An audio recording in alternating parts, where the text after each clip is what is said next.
It's on you, Jim. All right, let's get it. Welcome, everybody. You are now tuned in to the Black Wealth Rebels. For those who don't know, the Black Wealth Rebels is the finance rebels. By the hood, we come together like Voltron, to create this new powerful platform, or should I say, I want to call it a movement, y'all. I don't want to call it a platform. movement. It's a community. movement. It's the a hot movement. The hot movement. Listen, today we're going to briefly talk about Warren Buffett. Warren Buffett told his kids, "I ain't giving y'all all my chicken." You know what I mean? And we're going to have a conversation about that. Because again, a lot of us, as we talk about, I'm going to give you all the little buzzwords you see online, generational wealth, and what's all the stuff y'all be seeing online and everybody legacy wealth, 17 trusts, 45 business accounts, all the stuff y'all talk about leaving y'all kids. It's a great topic to talk about. It's a great topic to talk about in terms of him building up the significant amount of wealth that he's built. He is, the guy who is in control. I want to call him the founder because he's not the founder actually at Berkshire Hathaway, by the way, for those who don't know, do your history. But he is synonymous with Berkshire Hathaway, which is a $1 trillion organization. And he is the biggest shareholder of said $1 trillion organization. So, the guy has tons and tons of money, but he has a perspective in terms of leaving money to his kids. By the way, my name is Jimmy. My brothers are with me because I didn't even introduce them by their name. You know what I'm saying? The finance rebel, Kamari Ellis. You know what I mean? Yo. The king of besmirchment. You know what I'm saying? We got Corey in the building. You know what I mean? What's up? Listen, now, you're not going to do that. If I'm the king of besmirchment, you're the king of what? Blavascating. I am. I'll take that, though. See, the thing about it is both of y'all.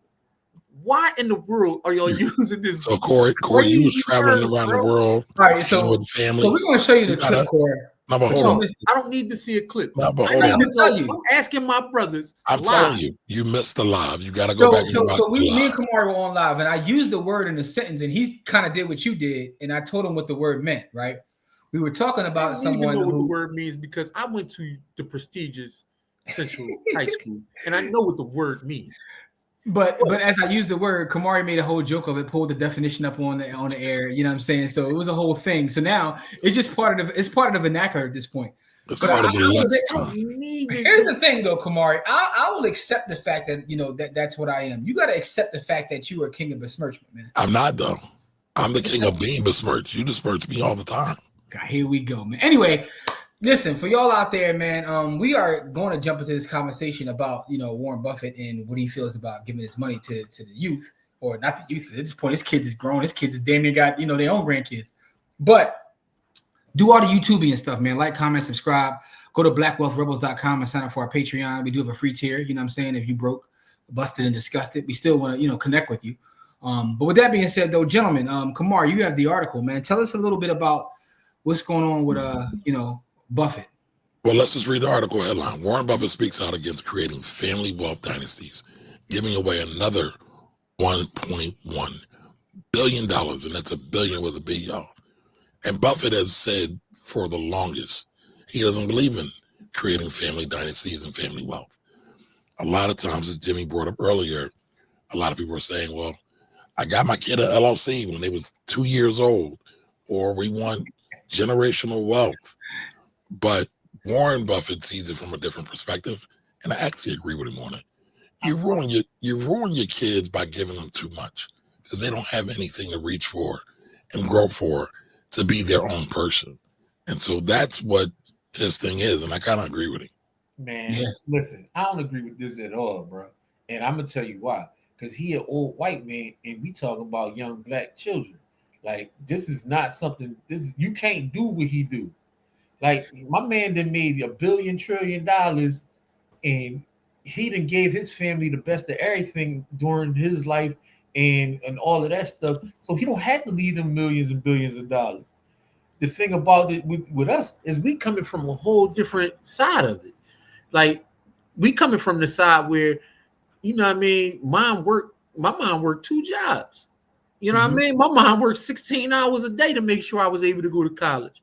And my dad worked 16 hours a day to make sure I was able to go to college. You know what I mean? Like those, that's 2 different conversations. So you got to have the Warren Buffett conversation where he's right about what he's doing. And then we got to have a conversation about young black people and what we're leaving our children. Like we getting it out the mud is ridiculous, bro. Like my son right now. Well, hold on, Corey. Don't go too far. Let me just say this, Right. and we definitely will come back.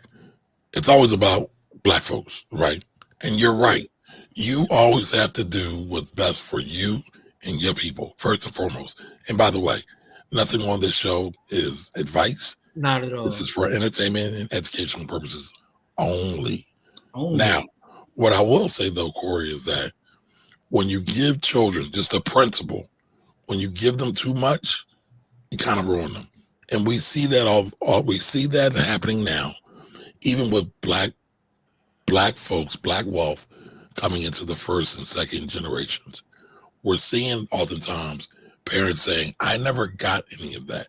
So I'm just going to give my children everything. And they never develop any self-esteem, any work ethic, and they don't do the job of taking, all right, if mama and papa gave me $1, now my job is to give $2 to the next generation. So they blow it all away. So let me jump in here real fast, y'all, because I kind of fall in the middle of what both of you gentlemen are saying, right? Corey kind of stole a lot of my thunder because that's exactly what I was thinking about. What I was thinking about is this comes from a standpoint of white privilege, right? In terms of even be able to say this out loud, like I'm not going to leave my kids billions. But then when you peel back the layer, he's still going to leave them a lot of money, right? He's just not leaving he's just not leaving them all his money, right? And we saw what just happened with Quincy Jones in terms of what he allegedly, bequeathed his kids. Wait a minute. We got to talk about that for another show too. That's a whole other show, right? But now, when you look at Warren Buffett, right? Warren Buffett is with his second wife right now, who was also his first wife's best friend. But I'm not getting into his personal business. Digressing. No. Hold on. She connected them to, by the way, the first wife. That's a wild story, right? That's also a wild story baked in privilege because if one of anyway. Not really, but go ahead. I mean, the way it kind of, Anyway, with all that being said, here's what I'm saying. But when his first wife passed away, and again, she was his wife. She was the mother of his kids, and she, also had equity in her company. When she died, she left all the kids $10 million, right? So his kids have been millionaires because when their mom passed, she left them all of them $10 million apiece, right? So they've been millionaires, right? And something else we got to talk about is he's leaving them his name, which has value in itself, right? So when you talk about leaving kids things, a lot of it isn't necessarily just value in terms of cash, stock, or assets traditionally. What are you leaving in your kids? Are you leaving your kids in a place where they can go get it themselves? So the quote that Warren Buffett has is, I want to leave my kids enough that they can do anything, but not enough so they don't have to do nothing, right? Right. So he said, I want to leave them enough that they can pick and choose where I want to do. I want to be philanthropic. Do I want to go fly kites? Do I want to do this? But not enough where they can sit at home on their ass and do nothing. So, and Jim, let me jump in real quick. Go ahead, brother. Because you left out one thing that they all do have, that they're being left. They still are in control of this money. Yeah, they're running the estate. They're still running the show. So that can't be lost on that. So, and that's what I'm saying. What I'm saying is there's context to it, but I understand Corey's point is not wrong. It's completely right. It's not. Because a lot of us are also coming from a different place, a different culture, but I also agree with you, Kamar. We do have to do a better job of preparing the kids. We can't just give them stuff. You have to prepare them for whatever it is you're going to give them. Because if you're just going to give them stuff, you're going to actually probably cause them more harm than good by just giving them. Correct. And I guess one thing maybe I probably need to do a better job on is explaining my viewpoint a little bit more in advance, right? So I'm only looking for principles. I don't want to be like none of these cats. I want to be like me. God made me to be this. He gave me to my parents. Yes. That's a gift in and of itself. So I don't want to be like Buffett. I don't want to be like. I want to be like him. No. But some of these folks, like our people, absolutely want to mimic. We want to mimic white people a lot of times. Come on, dog. I argue down all day long about that. Proximity to whiteness is a thing, bro. I will blavascate about that. Go ahead, Corey. No, proximity to whiteness is a thing, but I'm not even talking about that. No, not you. I'm not like not you. I was talking about myself. You know what's crazy about this is I don't have any beef with any white person on planet Earth because I don't contact enough white people to have beef with them. So I don't have any. No, I respect that. You see, to me, is the thing about it is, I mean, I don't have any problem with white people because I don't have no business with them. Like, you know what I mean? Like, listen, man. So I just Kamari, like, you're right, but Kamari's thing is like he's right because people do want to be like these people, and that's Right. weird to me. Like, why would I want to be like him? Like, I love Because everybody wants to be like the celebrity. Yeah, but I love my people too much. He looked like he's never, had the pleasure of spending intimate time with a black woman. You know me, I'm about black queens forever, snow bunnies never. You know what I'm saying? So why would I want to be like that gentleman if he can't be with no black queen? You know what I mean? Like, that's what I said black queens forever, snow bunnies never. We gotta hear that one more time. Black queens forever, snow bunnies never. I said black queens forever, snow bunnies never. I said black queens forever, snow bunnies never. Wild. And that's exactly why I wouldn't want to be like none of those things. Shout out to the doctor, Umar. To the good doctor. To the good doctor, Umar. But here's my thing, right? A lot of times we want to mimic people and mimic their success. Hey, man, TikTok ain't paying us, man. You got to take that off the screen. He ain't paying us, man. How about that? Good point. Hey, TikTok, if you do want to pay us, though, hit us up at blackwealthrebels.com. But go ahead, I'm sorry. There we go. But here's the thing. A lot of times people want to mimic these folks. Mm-hmm. Some of them, I don't want to, well, none of them I want to mimic. However, we can use some of this stuff as a map, right? I believe over mapping instead of mimicking, or modeling instead of mimicking.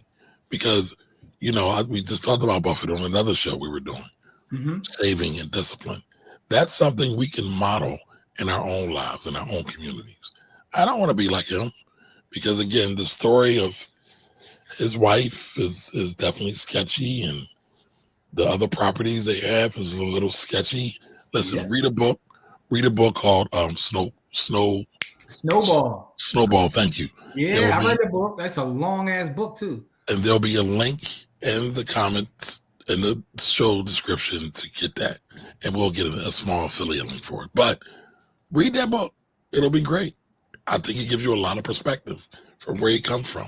Because originally he didn't want to do anything, and now he's been giving money and he's kind of changed. But guess what? As Corey said, they not like us. They are not like us. Yeah, I mean, you have to take it. And honestly, that's not even just from him. That's from anyone, right? Even if that person is a person that looks like you. To Kamari's point, you got to be you. You got to find what works for you and do that. I mean, you can take points, and it's almost like you're digesting information. You're getting information from different places. But when it comes into you, you have to figure out how to use. And Kamari stole my thunder. It's a model. When you write a model, you're using different variables, right, to come to a conclusion. So you're just adding more variables into your model. Whether you're studying Warren Buffett, whether you're studying Don Peebles, whether you're studying Jimmy Williams, whether you're studying Marcus Messiah Garvey, whether you're studying El Hajj Malik El Shabazz, you're taking all those different pieces of information into your model. Hey, Corey, did you peep that? Did you peep that, Corey? No. What, did I put myself in Warren Buffett, Don Peebles, Marcus Garvey, and Malcolm X? And he left us all out. I mean, I didn't even intend to do that. No, listen. After I said it, I was like, that was kind of arrogant. Oh, I caught it. Listen, man, people who walk around calling themselves the young thing is, Malcolm, I'm so used to hearing Jimmy talk about himself in that kind of light that I'm not even shocked or surprised by it, and I'm not even mad about it because that's practicing the secret, brother. I'm trying to speak it into existence. If people who walk around calling themselves young Malcolm, I can't be young Marcus. No, I'm not saying that at all. I'm saying that you're 100% correct in your in the way that you're presenting yourself. You see what I'm saying? Like, for me personally, I think that me, I don't believe in no role model. I'm a no role models person. Like, I don't believe in that at all. I believe in actions. Like, if whatever a person can show me, like, I don't believe in role models that I haven't met. Like, if I haven't met you, you're not my role model. We don't have anything in common. I don't know you. None of that. Like, that's why I'm not starstruck by any. Listen, we've had this conversation before. I'm a little different. I do have heroes, right? And I do study people, right? But what I'm saying is I take that information in and then present it in a way, because I don't agree with anybody 100% of the time. I don't care who they are, right?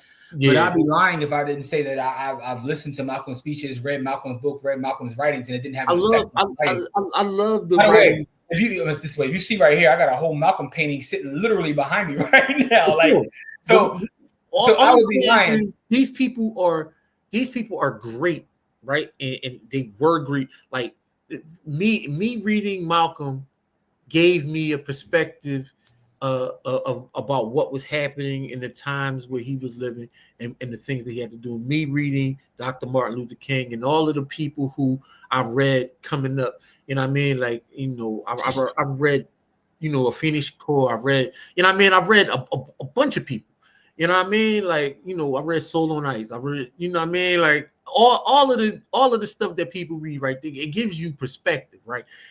Because you can't understand anything unless you read, right? And that's we can talk about a lot of other stuff, right?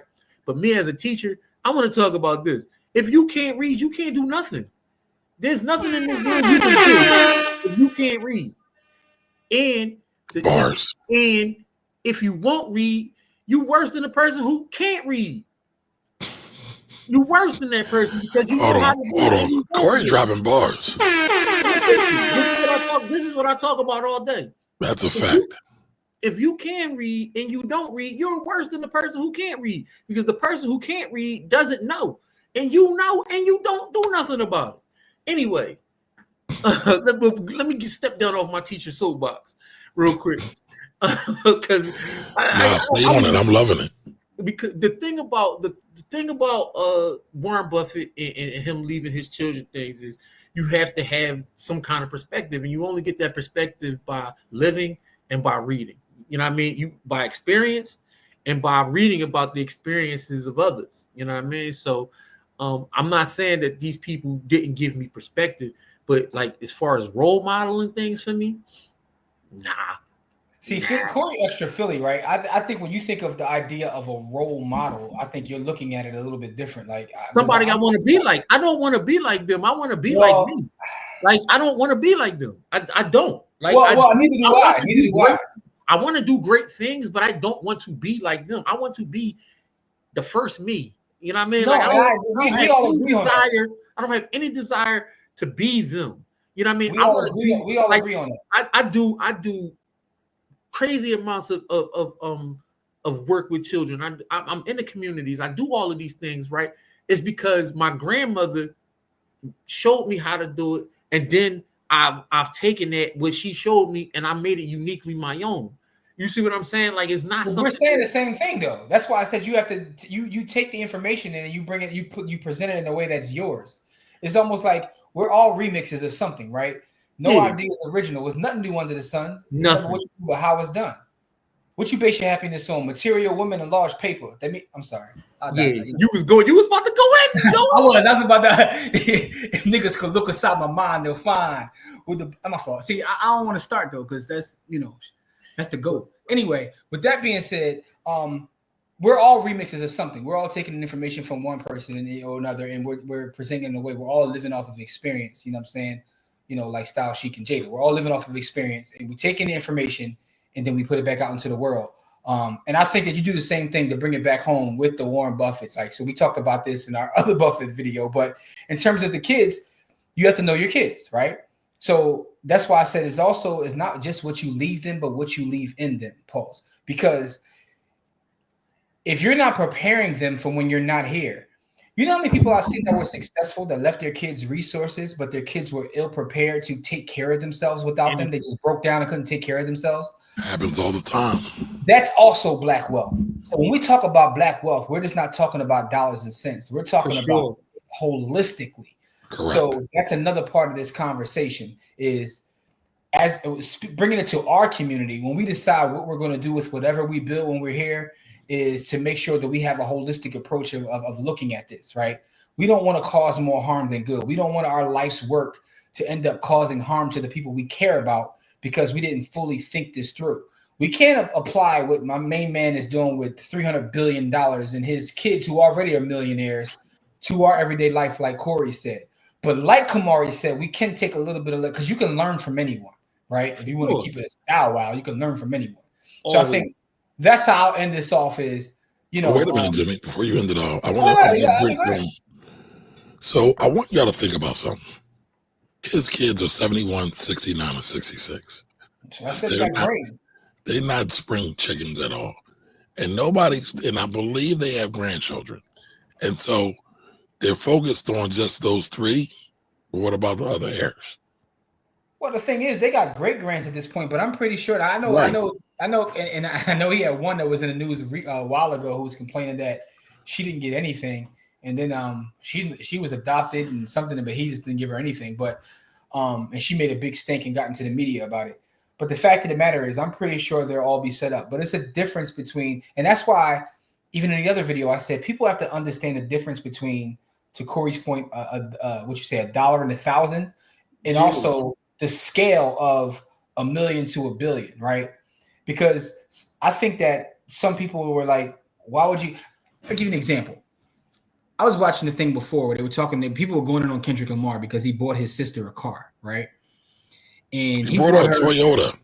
He bought her a brand new Camry, paid for a Camry, and gave her a brand new Camry, and people were complaining like that's not enough because you're Kendrick Lamar, right? Which is But crazy. it's insane, completely Absolutely. insane, right? Those people are the people that y'all are talking about. So the reason I'm Yes. bringing that up in the context of this conversation is because he's just saying I'm not leaving them all my money, right? They're all going to have millions. And they probably already have billions now. Yeah, and that's what I'm saying. His son, from my understanding, I don't know if he still does, sits on boards and things like that because he's also leaving them the Buffett name, right? So they're going to get opportunities just because of who he is. They're going to say, what if I brought Warren Buffett's son and put him on this board? You know what I mean? Like they'll get those kind of opportunities because he's leaving in his name. So there's that. There's value also in that. And that's kind of like, what I wanted to bring up, Kamari, to your point that they already got money. You know what I'm saying? This is extra. It's extra. It's extra. Extra. You know what I mean? It's extra. It's just extra. Sorry, I couldn't breathe. Because I do remember reading in the book, Snowball, all the kids do have some Berkshire Hathaway stock. And he didn't want them to sell at all. Yep. So just imagine, I don't know what they own, but they might be sitting on a couple P's or at least 100 million. Off the stock. Yeah, just off the stock alone. So, but they're not going to poppy stores. You know what I'm saying? They get $1 hoagie, so they good. I am. Yo, them $1 hoagies from Poppy used to go hard though. I ain't gonna hold you. They still do. Pause. Definitely pause that. I'm not pausing nothing. I'm too old for pause. Yeah. All right, Danny Glover, I'm too old for this. Listen, I say that all the Oh, time. man, Danny Glover, yo. Listen, that's one of my favorite Both lines. shows I've been on, yo, Jim, you're wildin', bro. Billy Ocean and Danny Glover, yo, come on. I don't know. King of his Billy Ocean is his real nickname from his child. I didn't make that up. Saying, though, that's wild. It's wild that you aired. It's wild that you aired it out. But okay, thank you, beloved. Hey, listen, man, we about transparency over here at the Black Hole. Ain't nobody need that. But by the cool way, with it. listen, I gotta say this. I gotta say this, man. Everybody join us at blackwealthrebels.com. You get a lot of great stuff. We're doing weekly classes about the market and options market. We got Stack Sats at Dodge Trying, which you get early, before it hits the YouTube channel. You get Stack Sats at Dodge Trying, the Bitcoin show. You know what I'm saying? Finance Rebel content's going to be in there early. You know what I mean? So you get early access to a lot of content, and you're going to get extra content that nobody else has, specifically our paid members. Our paid members are going to get all kinds of, attention. You're going to get all kinds of shows, content like this. As a matter of fact, if you're watching this in the Patreon, salute to you because you probably watched it before this hits YouTube. So make sure you go to blackwealthrebels.com. There is a free tier. We even got a $1 tier for people that just want to show love.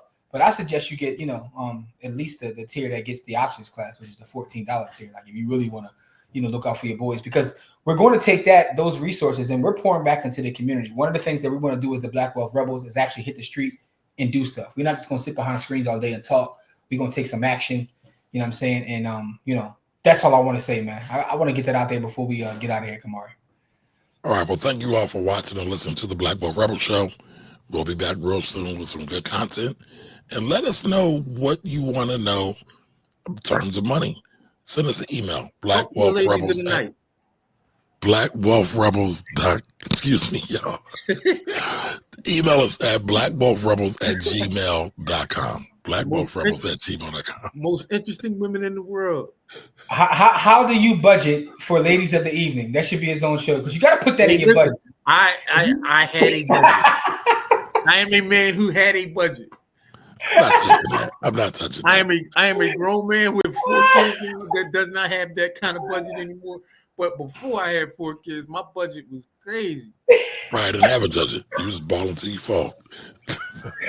Oh God. All right, y'all, man. Listen, we out of here, man. We appreciate all the support, y'all. We love y'all. Peace. Peace.